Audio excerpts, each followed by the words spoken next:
السلام علیکم ورحمۃ اللہ وبرکاتہ۔ ربی جلیل اپنے حبیب لبیب صلی اللہ علیہ وآلہ وبارک وسلم کے صدقے آپ سب کو اپنی رحمتوں میں رکھے۔ دراصل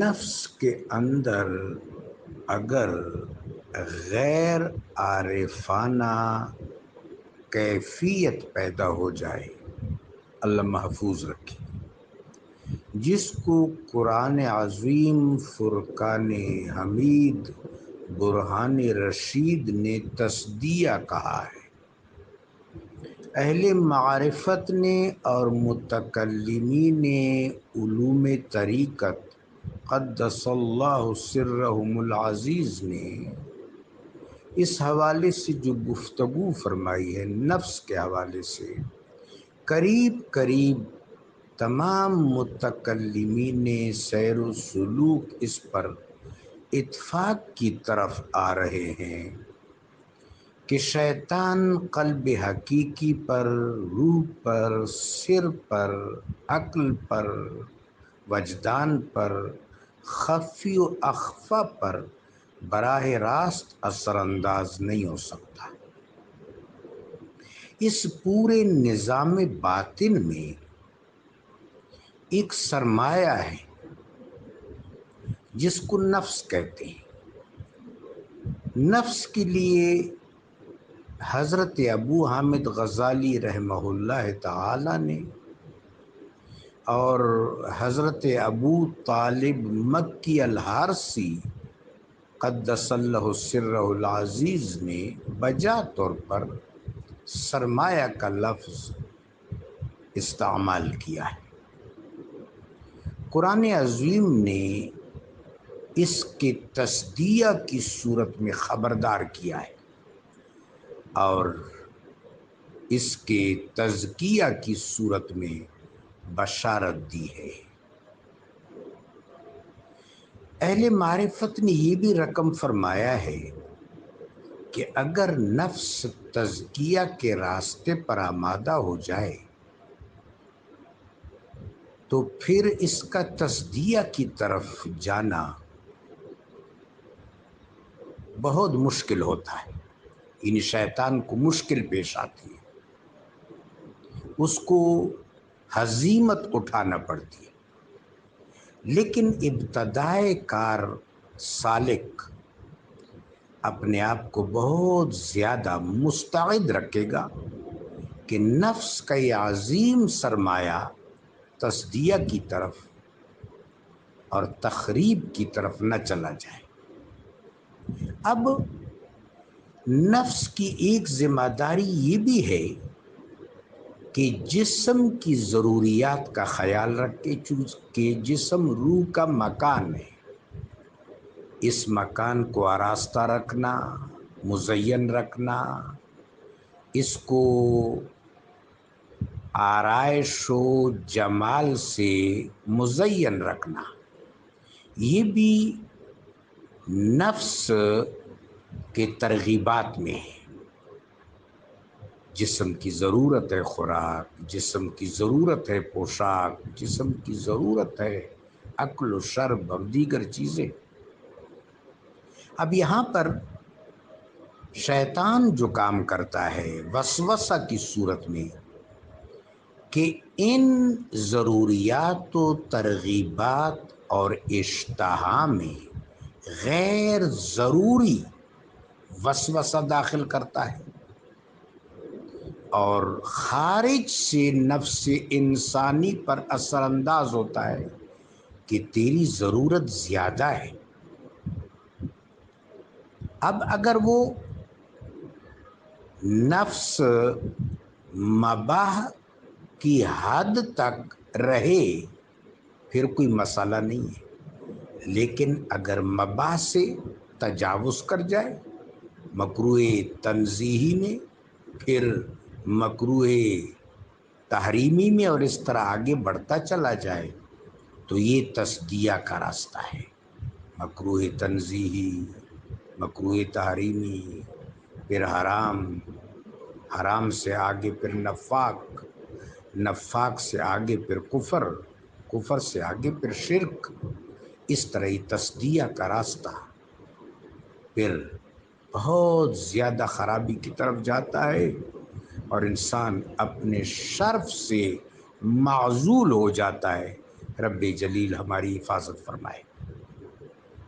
چنانچہ قرآن عظیم ہمیں خبر دیتا ہے کہ شیطان ان ترغیبات کو جو فی الواقعہ ضروریات ہیں اور مشروع درجے میں، ان پر کوئی قدغن نہیں ہے. ان کو حد سے متجاوز دکھا کر، اور جو حد سے متجاوز ہیں ان میں بظاہر تزین پیدا کر دیتا ہے، اور اس عارضی اور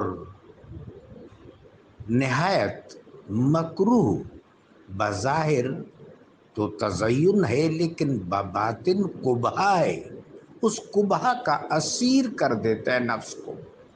یہاں پر پھر انسان تصدیہ کے راستے پر چلا جاتا ہے. اللہ محفوظ رکھے. چنانچہ یہ جو صدر دروازہ ہے، اس پر بہت زیادہ توجہ دینے کی ضرورت ہے. صدر دروازہ سے کوئی سارق اندر نہ چلا جائے، کوئی غیر ذمہ دار شخص اندر نہ چلا جائے. بس یہ وسوسہ ہے. وسوسہ اور الہام میں، وسوسہ اور کشف میں، وسوسہ اور توفیق میں، وسوسہ اور عطا میں فرق کرنا بھی ناگزیر ہے، امتیاز روا رکھنا بھی ناگزیر ہے. وسوسہ کو دفع کرنا ہے، باقی چیزوں کو انگیز کرنا ہے. اب جس وقت یہ چیزیں حد سے متجاوز ہو کر شیطان کی طرف سے مزین کر کے پیش کی جاتی ہیں، گو کہ بباطن ان میں قبح ہے، تو یہ وہ مقام ہے جہاں پر سالک کو مستعد رہنے، تیار رہنے، پرعزم رہنے کی بڑی ضرورت ہے.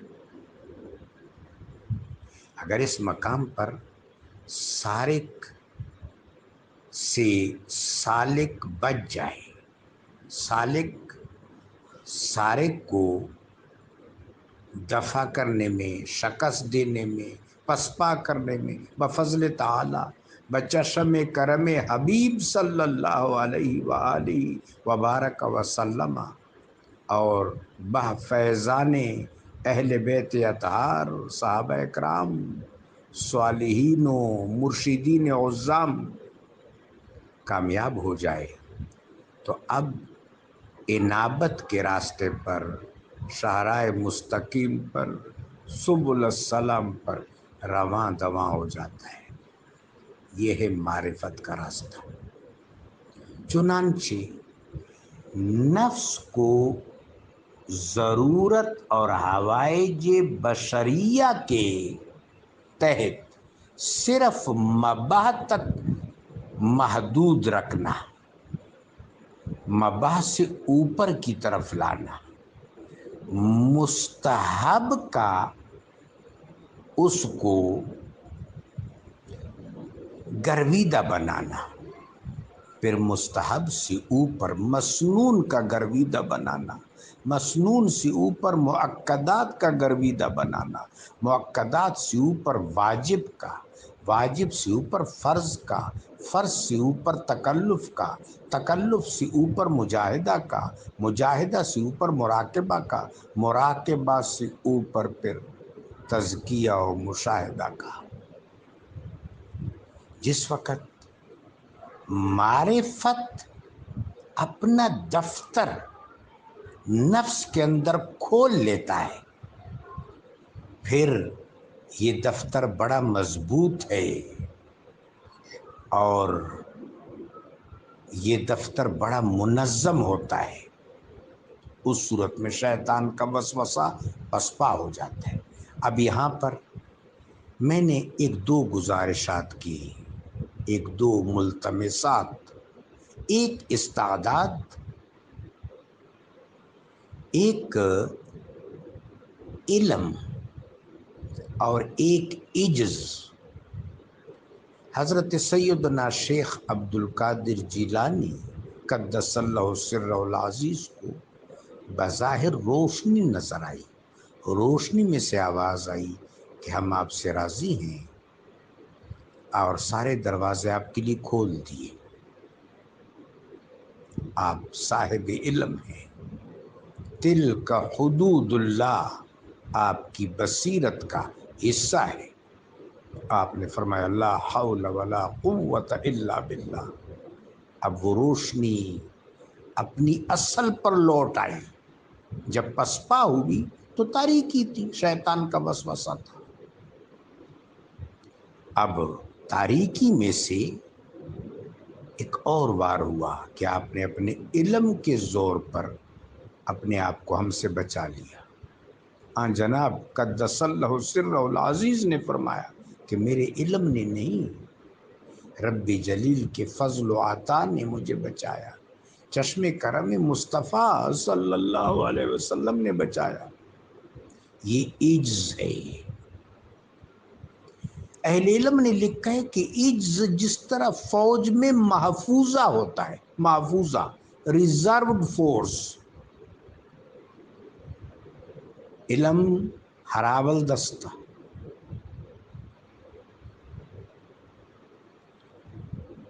اس کے بعد عجز یہ وہ محفوظہ ہے کہ وسوسہ کو سرایت نہیں ہونے دیتا، نفس محفوظ رہتا ہے، سرمایہ محفوظ رہتا ہے۔ سرمایہ کا یہ تحفظ سالک کو انابت کے راستے پر ڈال دیتا ہے۔ رب جلیل ہمیں انابت کے راستے پر رواں دواں رکھے، آمین یا رب العالمین، بحرمت رحمت للعالمین۔